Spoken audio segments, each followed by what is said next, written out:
Bien écouter nos orateurs. On va commencer par remercier la fanfare.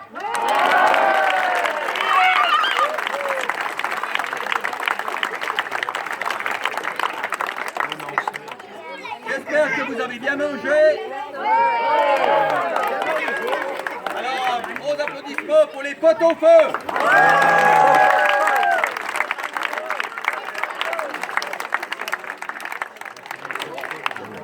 Un grand merci aussi à la société de pétanque, les pétanqueurs, pour l'organisation du tournoi de cet après-midi.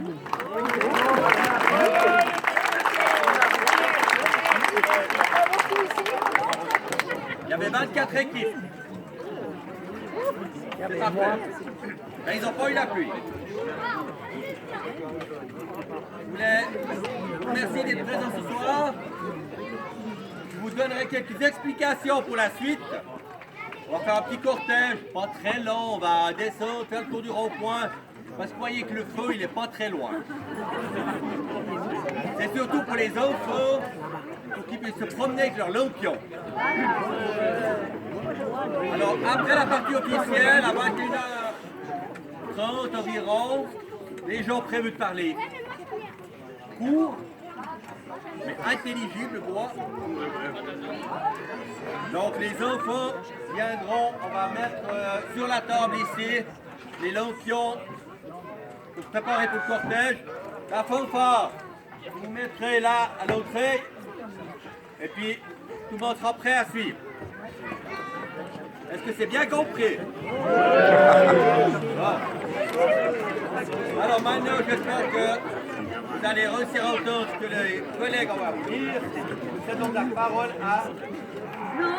Ah, faut vous mettre d'accord alors. Aurel.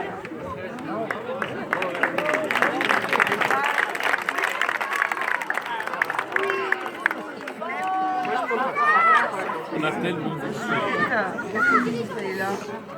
Juste une petite annonce. Est-ce qu'il y a des buveurs de chasse là? Oui. Est-ce qu'il y a des buveurs de chasse là ce soir ici? Oui. Mauvaise nouvelle pour vous. Il n'y a plus de chasse là, il reste que du chardonnay. Bonne soirée. Alors je suis pas trop surpris que même après 3 ans de fusion, que certains entendent chardonnay, ils aient envie de huer. Pour commencer, nous avons réuni 3 communes pour fêter ce 1er août. Je souhaite donc la bienvenue aux joyeux habitants de Clermont. Je l'espère aura leur sauce de l'humour bien aiguisée ce soir. Fiers et orgueilleux habitants de Vaud. J'y reviens tout à l'heure. Évidemment, aux Hautes-Morgeoises et Hautes-Morgeois, et à vous toutes et tous qui venez d'ailleurs être nos invités ce soir.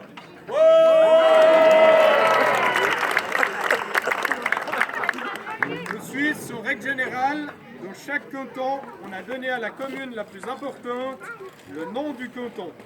Par exemple, Zurich pour Zurich, Lucerne pour Lucerne, Genève pour Genève, et même si ce n'est pas la plus peuplée, mais la plus importante comme Neuchâtel pour Neuchâtel. Et sur Vaud, on a Vaud. Alors pour l'orthographe, C'est bon le melon.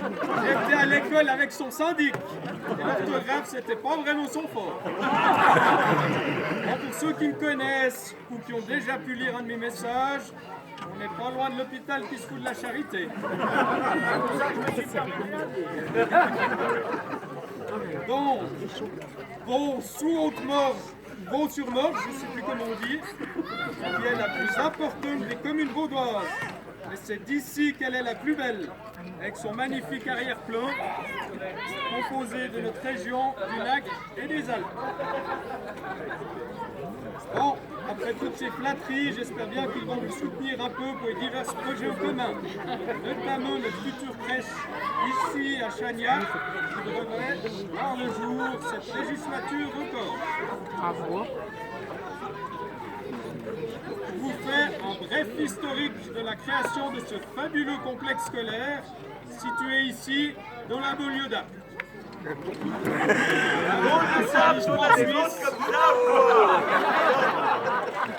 Avant de passer à l'histoire suisse que nous fêtons aujourd'hui, à la fin des années 50, chaque commune a son école et son région. Par un heureux hasard, les régions des 5 communes de Bussy, Clermont, Revreul, Vaud et Chardonnay partent à la retraite. Les syndics et municipalités de l'époque, dans toute leur sagesse, s'interrogent sur l'opportunité de construire quelque chose au commun. Les classes villageoises étaient vétustes et peu fonctionnelles. Malgré un préavis défavorable du canton, la votation a eu lieu en 1959. Les 5 communes ont pris part au vote. En effet, les indécis de Chardonnay et Bussy n'avaient pas encore refusionné. Les 5 communes acceptèrent. Alors pour ma part, je me demande ce qui a bien pu se passer ce jour-là à Clermont, qu'ils acceptent de se mélanger un peu à leurs voisins. C'est peut-être le suffrage féminin tout fraîchement accepté sur notre canton. Les détails piquants lorsque l'on sait que de nos jours, le canton pousse pour fermer nos petites classes villageoises, comme à Sévry ou Coteau. Comme quoi, on peut faire confiance au canton pour prendre toujours la bonne décision. Certes, après avoir essayé un peu toutes les autres. Pour revenir sur l'histoire de notre beau pays que nous fêtons aujourd'hui, en tant que passionné d'histoire, je profite toujours de ce jour pour revenir sur un moment charnière ou passionnant de notre histoire. Aujourd'hui, je ne vais pas revenir sur l'histoire du 1er août 1991, ou sur les pionnières, ou sur la dernière guerre où la Suisse était impliquée, bien que cela fait toujours du bien de se remémorer, surtout en ce moment que cela fait fort longtemps que notre pays n'est plus impliqué dans une guerre. La dernière remontant au Sonderboom. Et pourtant, selon le Global Peace Index, il n'y a que 10 pays sur la Terre en paix globale.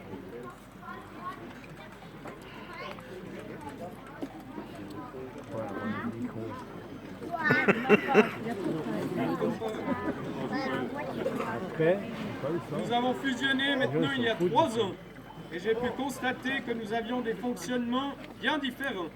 Un peu comme nos cantons qui forment maintenant une Suisse unie. Alors je me suis plutôt intéressé sur ce qui était commun à travers toute la Suisse et depuis le début.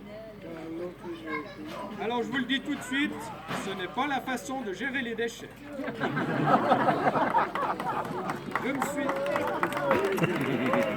Je me suis dit que finalement, la date et l'heure ont toujours été identiques, que l'on se trouve à Schaffhouse, Locarno, Zurich ou même Clermont. Même si j'ai entendu dire leur ancien syndic, on a 10 ans de retard ici. Mais je pense que c'était au sens figuré, car cela fait déjà plusieurs mois que l'eau de Clermont n'est plus impropre à la consommation. Ils ne doivent plus la couper avec leur vin pour qu'elle soit potable. En effet, ils ont rejoint le réseau de l'AVM tout dernièrement. Eh bien non, les dates et heures n'ont pas toujours été harmonisées entre nos divers cantons. Et c'est ce que je vais vous conter ce soir. Alors évidemment, je vais un peu simplifier et synthétiser, mais je resterai dispo pour approfondir ce passionnant sujet autour d'un verre de Chasselas ou autre.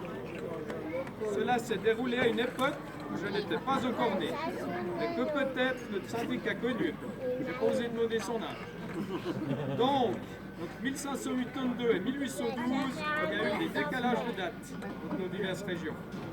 Résumé pour simplifier, jusqu'au 49 avant Jésus-Christ, il y avait le calendrier dit romain, qui était un peu bancal. Et cela ne convenait pas à Jules César. Il mandata donc l'astronome Sosygène d'Alexandrie pour lui solutionner ce problème. Après bien des calculs, Sosygène arriva avec un nouveau calendrier de 11 mois de 30 ou 31 jours, un mois de 28 jours et une année bissextile tous les 4 ans. En moyenne, 365,25 jours par année, soit une minime différence de 0,0078 jours par année par rapport à l'année solaire exacte. On nous conclut que Sosygène s'en était plutôt bien sorti de ses calculs, et cela sans ordinateur. Toutefois, cette différence est encore trop importante pour pouvoir faire partie de l'élite de la commission des finances, a dit son président. Enfin bref, Sosygène fit un super boulot, et Jules César décida, tout naturellement et en toute modestie, d'appeler ce calendrier le calendrier julien. Comme quoi, rendre à César ce qui appartient à César pour un autre César. Donc, jusqu'en 1582, nous étions tous à l'unisson et appliquions le calendrier julien. Toutefois, cette petite différence cumulée au fil des siècles finit par se voir. Et le fait que la date conventionnelle du solstice d'hiver tomba une dizaine de jours avant le solstice d'hiver était devenu insupportable pour le pape Grégoire XIII.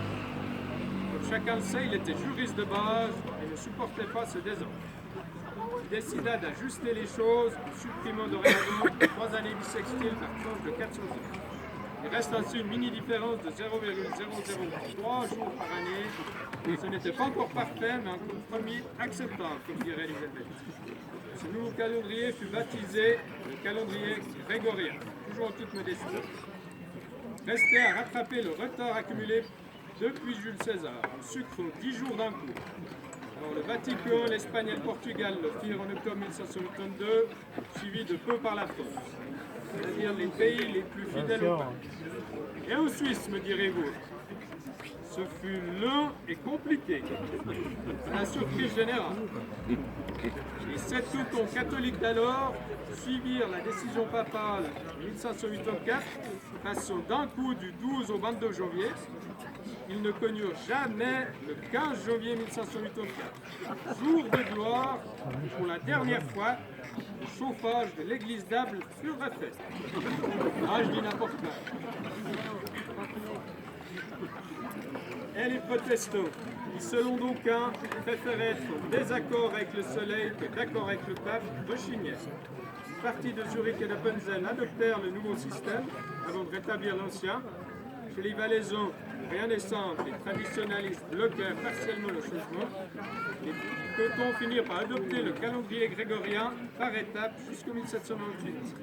Après bien des disputes, les 2 dernières communes, et non ce n'est pas Clermont cette fois-ci, car il s'agit de 2 communes des Grisons. Ils ont la tête dure ces montagnards.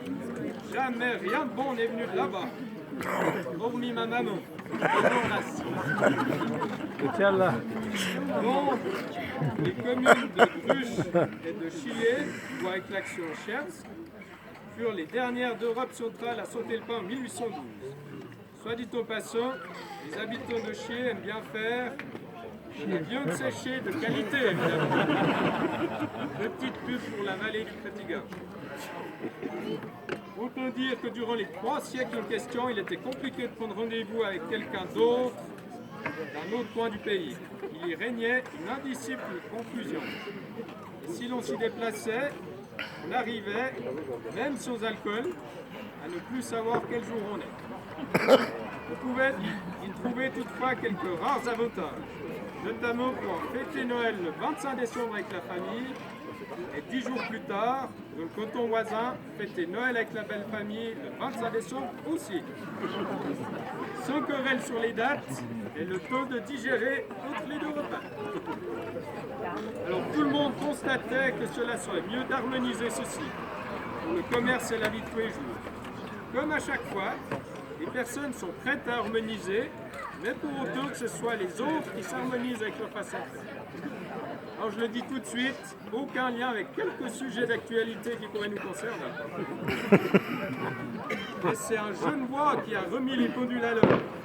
Expression particulièrement bien choisie. Ou alors c'était intense. Enfin bref, c'était un fou.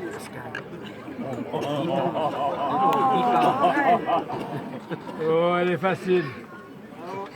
Alors, pour finir à l'heure, vu le sujet de cette petite allocution, je conclurai que la Suisse est un petit pays par sa taille, mais la grandeur ne se mesure pas à la taille. Non, mesdames, mais aux valeurs, au niveau culturel, au niveau des libertés. Alors vive la Suisse et sautez. Bravo.